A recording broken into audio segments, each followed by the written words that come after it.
एहतशाम साहब, आप near future में कुछ ऐसे मामला दोबारा एग्रेशन देख रहे हैं? बिल्कुल जो हमारे पॉइंट रेज़ किया, ये हम अपने प्रोग्राम में पहले भी बात कर चुके हैं कि हमारे जो मेंबर पार्लियामेंट हैं उनकी जानिब से बारहा एक उनकी इंट्यूशन या उनकी एक फीलिंग है कि जो हमारा हमसाया है, जो हमारा हरीफ है, हमारा जो दुश्मन है, वो दोबारा हम पर जंग मुसलत करने की कोशिश करेगा। वो चैन से सोएगा नहीं, क्योंकि उनका जो मनफी तर्ज अमल है, जो वहाँ पर बॉडी लैंग्वेज, जो वहाँ पर इस वक्त एग्रेशन पाया जा रहा है, तो आपको क्या लग रहा है कि एक जानिब ये कॉम्पोजिट डायलॉग की हम बातें कर रहे हैं, लेकिन दूसरी जानिब जो है इंडिया के जो प्रोवोकेटिव इक़दामात हैं, जैसे कि आज यही IAEA ने भी उसको मुँह तोड़ जवाब दे दिया है, लेकिन आप इन मामलों को देखते हुए कब तक देख रहे हैं कि कोई एग्रेशन कर सकता है? आपकी फीलिंग क्या है इस पर?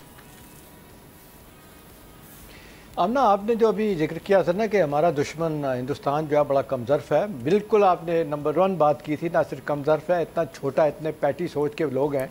अभी राजनाथ साहब को भी देख लें, हर चीज़ की प्रोवोकेशन होती है। आप इतने पुराने बूढ़े लीडर हैं, मतलब कोई आप बताएं कि किसी ने पाकिस्तान के एटॉमिक प्रोग्राम के बारे में या हमारी जो कमांड एंड कंट्रोल सिस्टम है, कभी किसी ने आवाज़ उठाई है? देखें, इंटरनेशनल एटॉमिक एनर्जी कमीशन एक मुद्दत से आमना रेगुलरली जो एक अपनी जारी करता है, वो बड़ी क्रेडिबल, वो कहता है पाकिस्तान का सिस्टम है, बड़ा इफ़ेक्टिव तरीके से चल रहा है। किसी ने नहीं कहा, अमरीकियों ने भी नहीं कहा। अमरीकियों ने एक आध दफ़ा ये बात ज़रूर कही थी कि जी पाकिस्तान, वो जब दहशतगर्दी बड़े रूज पे थी, वो कहा जा रहा था जी, कुछ लोगों ने कहा कि जी इस्लामाबाद के परली तरफ पहाड़ों के पीछे तालिबान रह गए हैं।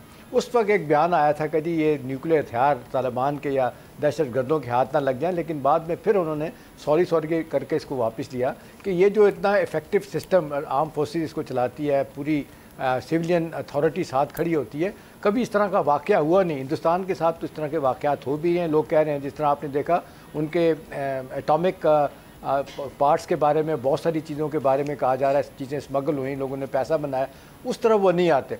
तो अब सवाल जो है ना, इंपॉर्टेंट बात आप कर रही हैं, हम ना यही बात लोग फ़ोन वॉन कर रहे हैं कि इस वक्त तो आपने देखा कि मार खाई हुई है, चुप बैठे हुए हैं। मोदी साहब कहते हैं खैर है, कोई बात नहीं, नाराज़ ना हो, परेशान ना है, ये आखिरी जंग नहीं है। तो वो किसी वक्त भी ये बदला लेने की कोशिश करेगा। लेकिन जिस तरीके से बार बार एक चीज़ आती है सामने, उनके अपने लोग कहते हैं कि पाकिस्तान ने air, space, electronic operational superiority दिखाई है, और पाकिस्तान की एयरफोर्स ने जो कहा जाता है। देखिए, हमने एक ज़माने में था जब डॉग फाइट होती थी, पिछले जब एम आलम ने 5 जहाज़ गिराए थे, अब इसकी जिसको कहते हैं इसकी शक्ल ही बदल गई है। अभी ये डॉग फाइट हुई, देखे 5 स्क्वाड्रन उनके 70 जहाज़ उड़े, वो अपनी टेरिटरी में रहे। हमारे 2 स्क्वाड्रन तकरीबन 35-40 जहाज़ अपनी टेरिटरी में रहे। अब तो लोग ये कंपैरिजन कर रहे हैं जो एक्सपर्ट हैं डिफेंस के, कि जी किस तरीक़ा से पाकिस्तान का इतना इफेक्टिव सिस्टम ज़बरदस्त था कि यहाँ से बैठे हुए अपनी टेरिटरी से भागते हुए जहाज़ों को उन्होंने मार गिराया। तो लोग तो ये बात कर रहे हैं। तो नहीं लगता कि इतनी जल्दी के साथ आमना वो कोई आपने वो कहते हैं कि कोई और कैंपेन या मिस एडवेंचर करने की कोशिश करेंगे। सब्सक्राइब करें और बेल दबाएं ताकि कोई खबर रह न जाए।